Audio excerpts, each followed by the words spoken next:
বাটা মাছের ফাটা ঝাল করার জন্য বাটা মাছগুলোকে নুন হলুদ মেখে নিয়েছি, লঙ্কা কুচি কুচি করে কেটে নিয়েছি, টমেটো কুচিয়ে নিয়েছি, জিরে ধনে তেজপাতা পেস্ট করে নিয়েছি, আর নিয়েছি সর্ষে।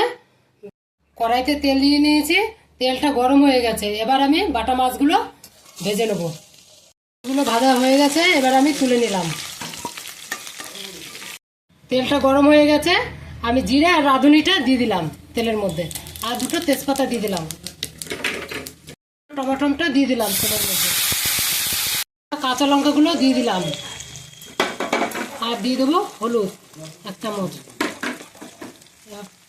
আর দিয়ে দেবো জিরে ধনে তেজপাতার পেস্ট করাটা, মতন লবণ দিয়ে দিলাম, আর দিয়ে দেবো সর্ষে বাটা 2 চামচ, কাশ্মীরি গুঁড়ো লঙ্কা দিয়ে দিলাম। হয়ে গেছে, এবার আমি পরিমাণ মতন জল দিয়ে দেবো। ফুটে গেছে, আমি এবার ভাজা মাছগুলো ছেড়ে দিচ্ছি। বাটা মাছগুলো লাল লাল ঝাল ঝাল, দেখতে থাকুন, সঙ্গে থাকুন। এটা ব্যালেন্স করার জন্য একটুখানি চিনি দিয়ে দিলাম।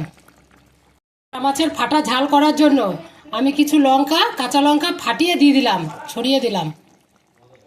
দেখতে থাকুন, সঙ্গে থাকুন, লাল লাল ঝাল ঝাল।